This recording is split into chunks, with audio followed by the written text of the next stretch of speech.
La société de croissance s'est installée de façon quasi pérenne en Europe depuis le dernier conflit mondial. Elle se nourrit aujourd'hui de 85% d'énergie fossile, principal responsable des émissions de gaz à effet de serre rejetées dans l'atmosphère. La Belgique a de son côté ratifié les accords de Paris et s'est engagée à réduire ses émissions de gaz à effet de serre de 55% à l'horizon 2030 et de 95% à l'horizon 2050, et ce, par rapport à 1990. Elle souhaite également sortir rapidement de la génération électrique nucléaire, qui représente plus de 50% de sa production actuelle d'électricité. Michel Milquant, bonjour. Nous sommes ici dans les nouveaux locaux de la FABI, dont vous êtes le président en exercice. Vous avez été, depuis 2019, à l'initiative de la plateforme Transition énergétique. Est-ce que vous pouvez expliciter votre démarche et nous en dire davantage? Oui, bien entendu. Donc, les accords de Paris et le projet fédéral de loi climat en Belgique se posent en agenda inversé, en ce sens qu'ils fixent des objectifs généraux sans prendre en compte les moyens à mettre en œuvre pour y arriver et les éventuels impacts sociétaux que ces démarches peuvent avoir. La question est notamment de savoir dans quelle mesure la réduction forte des gaz à effet de serre est compatible avec un fonctionnement économique de la société qui soit satisfaisant. La FABI, elle, un groupement d'ingénieurs, a pris, je dirais, la démarche dans un sens qui me paraît plus logique, qui est de regarder où nous en sommes aujourd'hui dans notre démarche, à quel niveau nous nous trouvons pour les gaz à effet de serre, et ensuite d'imaginer une série d'hypothèses qui permettent de les réduire pour arriver le plus près possible des objectifs qui sont, nous l'avons mis en évidence, qui sont presque atteignables. Donc il y a quand même une certaine difficulté. Ces objectifs sont très ambitieux, mais nous avons trouvé que nous pouvions y arriver, à la fois avec des mesures sociétales qui sont le comportement des gens eux-mêmes, et ensuite avec des pistes de recherche et d'innovation qui sont le propre des ingénieurs, et la technologie peut bien entendu aussi aider à se rapprocher au mieux de ces objectifs. En 2016, la Belgique a consommé 655 TWh d'énergie primaire, dont 71% de combustibles fossiles, 20% de nucléaire et 9% d'énergie renouvelable. Le plat pays émet aujourd'hui environ 100 millions de tonnes de CO2 par an. Par ailleurs, ces 11,3 millions d'habitants ont généré un produit intérieur brut de 425 milliards d'euros, soit un peu moins de 40 000 euros par habitant et par an. Depuis le début du siècle, la consommation belge d'énergie n'a diminué que de 3% et son mix énergétique s'est à peine modifié. Le principal changement est la décroissance de sa consommation charbonnière, passée en 15 ans de 13% à 6%. Elle a permis de réduire les émissions belges de 17% par rapport à 1990. Chaque Belge a ainsi consommé en 2016 58 MWh d'énergie et a émis 8,8 tonnes de CO2. Mais pour qualifier les performances d'un mix énergétique, il faut définir deux autres indicateurs particulièrement importants. Le premier est l'intensité énergétique, qui est simplement le rapport entre la consommation d'énergie du pays et son produit intérieur brut. L'autre est le contenu carbone, qui est le rapport entre la quantité de CO2 émise et la quantité d'énergie consommée. L'intensité énergétique qualifie les performances énergétiques, alors que le contenu carbone caractérise les performances environnementales d'un pays. Ainsi, pour produire 1 000 € de richesse, la Belgique consomme aujourd'hui 1,54 MWh, chacun de ces mégawattheures émettant 153 kg de CO2. Au cours des 15 dernières années, la Belgique a ainsi réduit son intensité énergétique de 40% et son contenu carbone de 18%. Fait-elle pour autant mieux que ses confrères européens? Comme la France, la Suède ou l'Autriche, La Belgique possède en effet, grâce à sa génération nucléaire électrique, l'un des mégawattheures les plus décarbonés d'Europe. Par contre, son intensité énergétique est située entre les pays historiques de l'Union européenne et ceux de l'Est européen. De toute évidence, le Belge, qui consomme annuellement 40% de plus que le Français et 70% de plus que l'Anglais, manque de sobriété énergétique, notamment dans les transports et l'habitat. Le Belge, dans l'avenir, doit consommer mieux. La clé de sa transition énergétique, c'est d'abord et avant tout une réduction de sa consommation d'énergie. En partant de l'historique des consommations d'énergie de ces 15 dernières années, l'AFAB a effectué un travail remarquable à la fois d'analyse et de prospection et elle a développé 3 scénarios à l'horizon 2050 qu'elle a appelés marmotte, lièvre et tortue. Pour nous parler plus en détail de ces 3 scénarios, nous avons rencontré Aurore de Baume, qui est bio-ingénieure et actuellement conseiller technique à l'Université libre de Bruxelles. Aurore, pouvez-vous nous décrire succinctement les grandes hypothèses relatives aux 3 scénarios de l'AFAB? Tout à fait. Le premier scénario marmotte prolonge sans modification majeure l'évolution du mix énergétique actuel. 10% de voitures électriques, 30% d'électricité renouvelable en 2030 et une sortie totale du nucléaire en 2025. Le deuxième scénario, torture, repose sur un changement profond du mix énergétique belge, mais s'appuie davantage sur la technologie que sur un bouleversement des comportements individuels. Le troisième scénario, lièvre, superpose aux évolutions technologiques des changements comportementaux significatifs. Ces 3 scénarios sont réalistes dans la mesure où ils considèrent que des technologies matures, sans rupture sociétale. Ils supposent que la part des énergies renouvelables n'excédera pas 50% de la production d'électricité à l'horizon 2050. Et en particulier, ils ne prennent que faiblement en compte les technologies de stockage, considérant que leur mise en œuvre massive reste aujourd'hui trop incertaine pour les extrapoler massivement à l'horizon 2050. Merci Aurore. Alors je vous propose de nous focaliser sur le scénario lièvre afin d'imaginer comment il va transformer dans les 30 ans à venir la vie quotidienne du citoyen belge. Nous sommes en 2050, le covoiturage, le télétravail et le coworking ont été massivement encouragés. Grâce à un transfert significatif des kilomètres parcourus vers le rail, le parc de voitures a pu être réduit de 20% par rapport à 2016. La poursuite de la R&D, mais aussi la diminution de la vitesse sur autoroute à 100 km/h ont permis par ailleurs de réduire à 3 litres au 100 km la consommation des voitures thermiques. Qualitativement, le parc 2050 contient grosso modo une moitié de véhicules thermiques, une moitié de voitures électriques et hybrides et 70% d'utilitaires au gaz. L'hydrogène, encore trop onéreux, n'est que marginalement introduit. Entre 2016 et 2050, la consommation d'énergie finale dans les transports aura été réduite de moitié.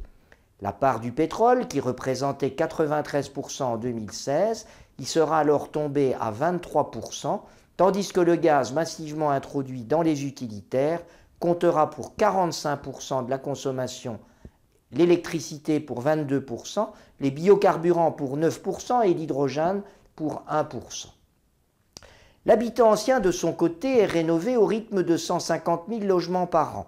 Isolation d'une part, remplacement des chaudières au mazout et au gaz par des pompes à chaleur d'autre part. En 2050, 72% de l'habitat belge aura ainsi été rénové et tous les logements seront en catégorie A, B ou C. Sorti des énergies fossiles, l'habitat belge sera alors composé de 68% d'électricité et de 32% de biomasse. Quant à la consommation énergétique d'un logement, elle aura été divisée par un facteur 4. Représentant un investissement de 50 milliards d'euros sur 30 ans, le projet permet de dégager une valeur actualisée nette de 149 milliards d'euros et une réduction cumulée des émissions de gaz à effet de serre de 329 millions de tonnes. La Belgique a consommé en 2016 84 TWh d'électricité, dont 52% de nucléaire, 26% de gaz, 11% de renouvelables et 7% de biomasse. Le charbon ne comptait plus quant à lui que pour 3% de la génération électrique. La puissance nucléaire totale installée est aujourd'hui de l'ordre de 6 gigawatts. Dans le scénario Lièvre, la sortie du nucléaire est étalée jusqu'en 2050, mais dès 2040, les renouvelables représentent la moitié de la production belge d'électricité. Le complément s'appuie sur des centrales à gaz, cycle combiné et cogénération. La chaleur issue de cette cogénération est entièrement dédiée à l'industrie. Malgré les renouvelables, la sortie du nucléaire accroît la part du gaz. La génération électrique 2050 se compose alors de 30% de gaz, de 50% d'énergie renouvelable et de 18% de biomasse, le complément étant éventuellement importé des pays limitrophes.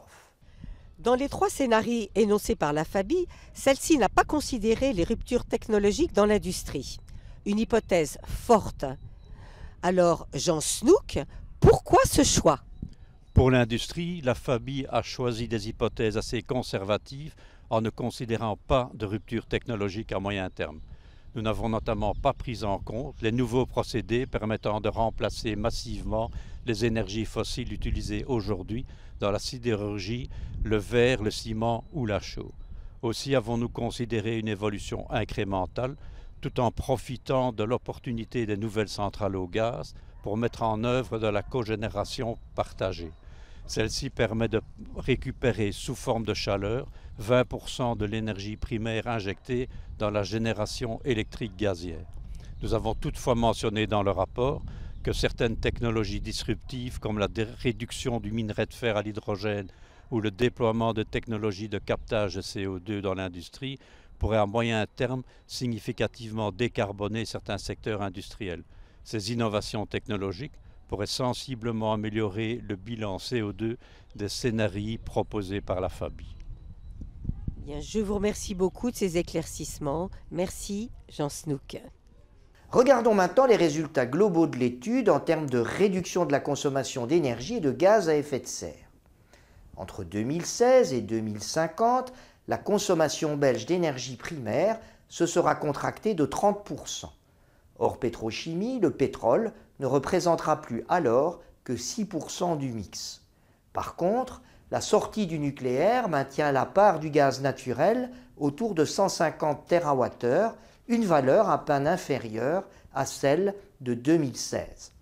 Hors pétrochimie, la part des hydrocarbures ne comptera plus que pour 39% du mix. Quant aux émissions de gaz à effet de serre, elles auront été ramenées de 121 millions de tonnes de CO2 à 40 millions de tonnes de CO2, soit une réduction de 67%. Si le parc nucléaire avait été intégralement maintenu, ses émissions 2050 auraient été de 28 millions de tonnes, soit une réduction de 77% par rapport à la valeur 1990. La sortie du nucléaire engendre donc 12 millions de tonnes de CO2 supplémentaires. Si la tendance des principaux pays européens montre que l'intensité énergétique décroît avec la richesse, il existe une valeur asymptotique seuil de l'ordre de 0,7 kWh par euro. Il sera difficile de descendre en dessous de cette valeur sans toucher à la croissance économique. Avec une valeur de 0,72 MWh par kilo-euro, le mix énergétique belge 2050 touche alors aux limites de la société de croissance. En ce qui concerne les autres indicateurs, l'indice de sobriété énergétique aurait été réduit à 37 MWh par habitant, le contenu carbone à 86 kg de CO2 par mégawattheure et les émissions par habitant à 3,2 tonnes de CO2 par habitant. Malgré des hypothèses fortes, aucun des 3 scénarios proposés par la FABI ne permet donc d'atteindre la cible des 95% de réduction de gaz à effet de serre à l'horizon 2050 anticipée dans la loi climat. Georges Van Gouthem, nous sommes dans la salle Marie-Thérèse de l'Académie royale de Belgique. Vous êtes membre de l'Académie royale des sciences d'outre-mer et vous intervenez souvent au Collège Belgique comme expert du mix énergétique en Europe. Alors ma question est très simple. Pourquoi l'objectif des 95% de réduction de gaz à effet de serre n'est-il pas réalisable ? Pour répondre à cette question difficile, il faut étudier en détail l'impact de la sortie du nucléaire et l'impact de la substitution de cette énergie nucléaire par du gaz. La mise en œuvre de centrales au gaz à cycle combiné, surtout avec cogénération, est une bonne idée au point de vue efficacité énergétique et contribuera certainement à réduire la consommation d'énergie primaire. La trajectoire imposée par la sortie du nucléaire ne permet toutefois pas au mix belge d'atteindre le but de la décarbonation souhaitée. La réduction de la consommation se passe à émissions quasi constantes. L'objectif de 95% est tout simplement inatteignable. Ce résultat est logique dans la mesure où, hormis l'industrie pour laquelle les leviers de déplacement sont aujourd'hui limités, les transports et l'habitat seront presque totalement décarbonés à l'horizon 2050. Rajouter des voitures électriques et des pompes à chaleur dans ce scénario contribuera alors à accroître encore la production d'électricité et donc le gaz qui est à la base de cette production. Pour atteindre les objectifs de décarbonation, la plateforme transition énergétique de la FABI a proposé 4 solutions. La première est de conserver le nucléaire, voire de l'étendre, et d'utiliser cette opportunité pour mettre en œuvre de la cogénération supplémentaire en faveur de l'industrie. Les résultats de l'étude montrent alors clairement que la décarbonation peut se poursuivre et que l'objectif des 95% est atteignable tout en garantissant la croissance économique. La seconde solution est de supposer que le gaz et le nucléaire seront à moyen terme totalement substituables par des énergies renouvelables grâce à la mise en œuvre massive d'unités de stockage, pompage, turbinage, batterie, hydrogène, le tout supporté par des réseaux électriques intelligents. Toutefois, bien au-delà des technologies, c'est l'échelle de la mise en œuvre qui peut poser problème. Nombre d'éoliennes, surface au sol des panneaux solaires, puissance électrique considérable requise pour produire l'hydrogène, métaux rares et matériaux électrolytiques requis pour les batteries et les piles à combustible sont autant de problèmes qu'il faudra gérer. Ainsi, remplacer l'essence et le diesel consommés en 2016 en Belgique par de l'hydrogène demanderait de doubler la production électrique actuelle. La troisième solution consiste à capter puis à réinjecter dans le sous-sol une partie du CO2 résiduel provenant des gros émetteurs industriels et des futures centrales à gaz. Pour la Belgique, le volume serait de l'ordre de 20 millions de tonnes par an. Malgré de très fortes réticences sociétales, le Carbon Capture, Utilisation and Storage pourrait jouer un rôle essentiel dans la future transition énergétique belge et contribuera à coup sûr à une réduction supplémentaire des émissions. Enfin, la dernière solution serait de revoir notre société de croissance et notre façon de consommer en imposant des mesures de restriction dans les transports, de la surface habitable, de la température des logements ou encore de la consommation d'eau chaude et d'électricité. En dehors de son acceptabilité et de ses conséquences sociétales, une telle option pourrait détruire des pans entiers de l'économie et réduire une partie importante de l'activité. Par ailleurs, elle ne donnerait plus les moyens nécessaires pour financer une transition énergétique dont le meilleur ami reste finalement une croissance économique raisonnable. Vous trouverez tous les détails de l'étude sur le site de la FABI, www.fabi.be. Le rapport complet, mais aussi un résumé, sont disponibles en ligne. À bientôt sur Energy Challenge.